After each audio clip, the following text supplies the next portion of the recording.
no place is really Pacific for very long. I mean, neither the United States, we have constant wars, okay? Europe will, I suspect, not return to the 31 years, but it will return to humanity. They will have their wars, they will have their peace, they will live their lives.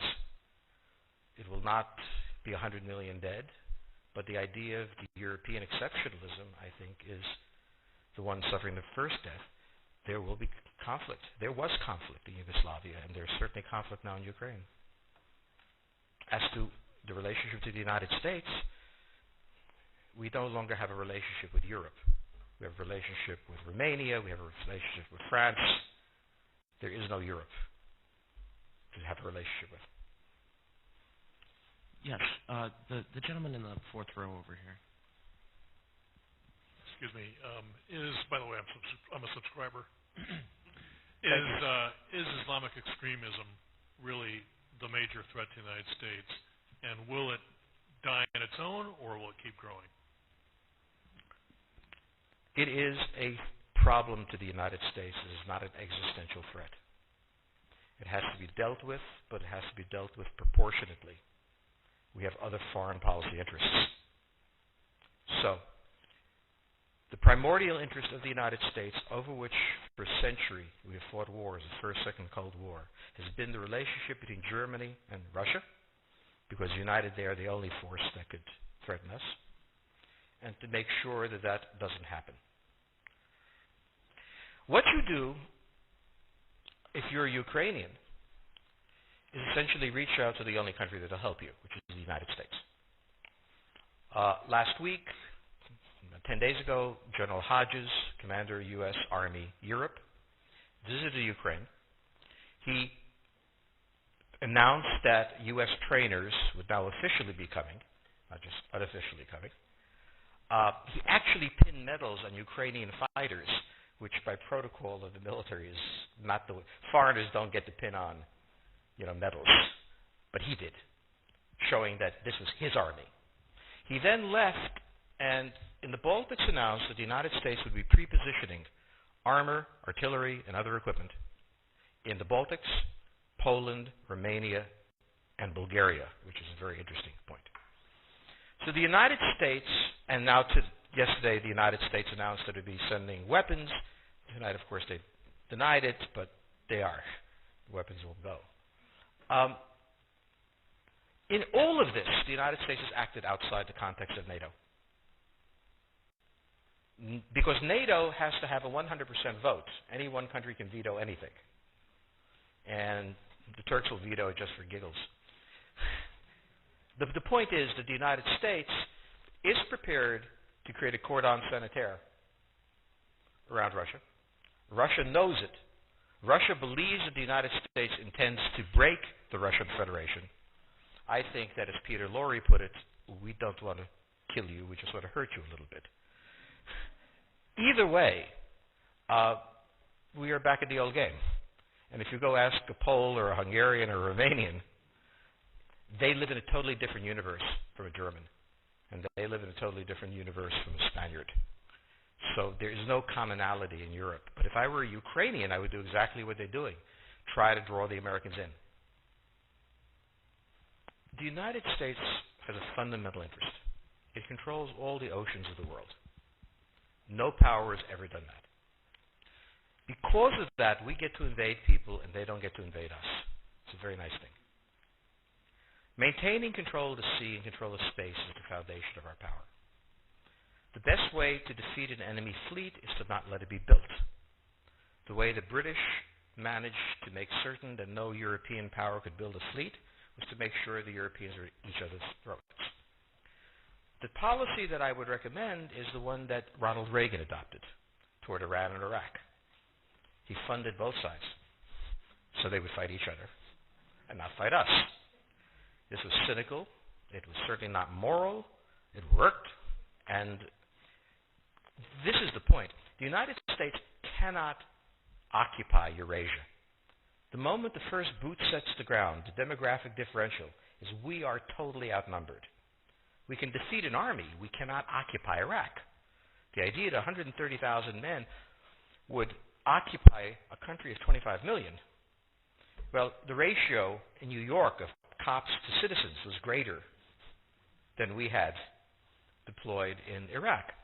So we don't have the ability to go across, but we do have the ability to, first, support various contending powers so they concentrate in themselves with political support, some economic support, military support, advisors, and in extremis, do what we did in Japan, in Vietnam, in Iraq, and in Afghanistan, spoiling attacks.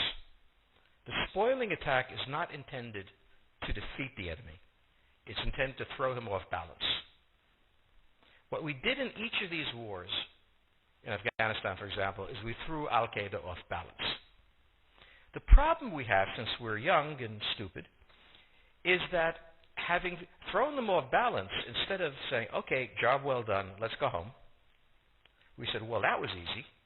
Why don't we build a democracy here? This was the moment of dementia that came in.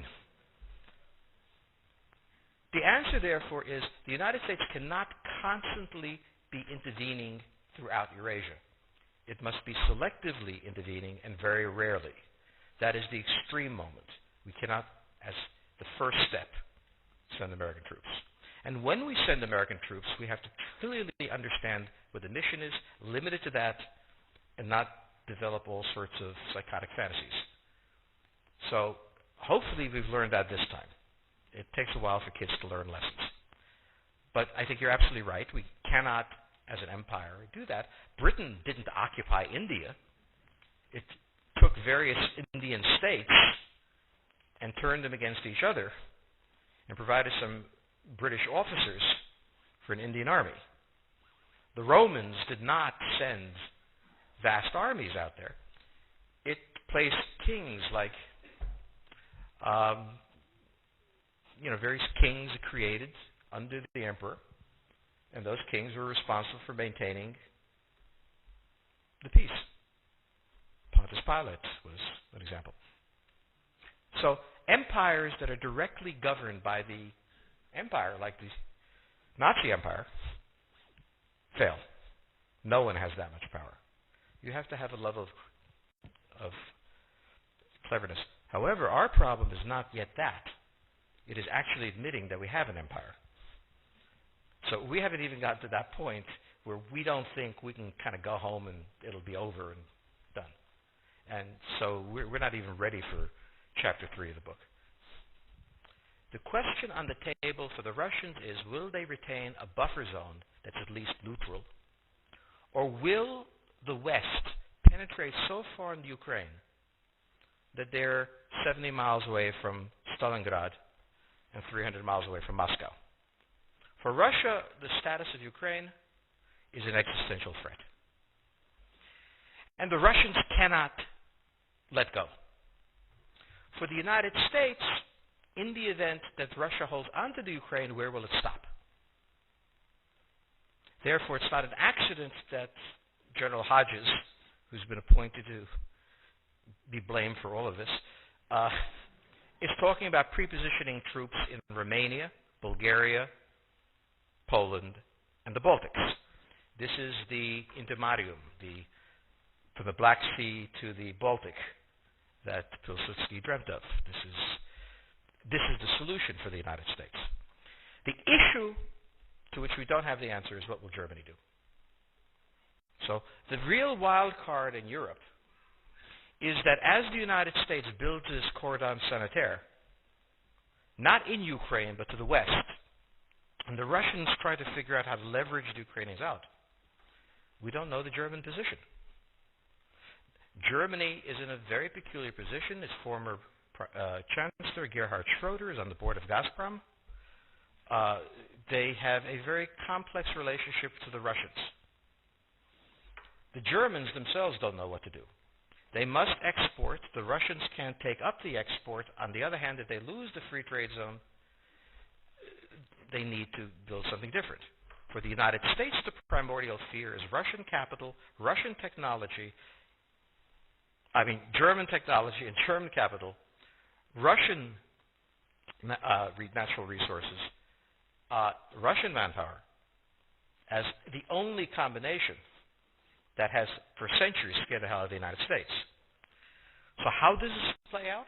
Well, the U.S. has already put its cards on the table. It is the line from the Baltics to the Black Sea.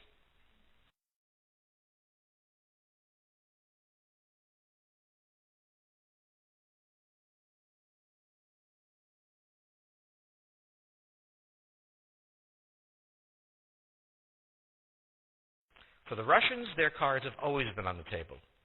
They must have at least a neutral Ukraine, not a pro-Western Ukraine. Belarus is another question. Now, whoever can tell me what the Germans are going to do is going to tell me about the next 20 years of history. But unfortunately, the Germans haven't made up their mind. And this is the problem of Germany always. Enormously economically powerful, geopolitically very fragile, and never quite knowing how to reconcile the two. Ever since 1871, this has been the German question, the question of Europe. Think about the German question, because now it's coming up again. That's the next question that we have to address. And we don't know how to address it. We don't know what they're going to do.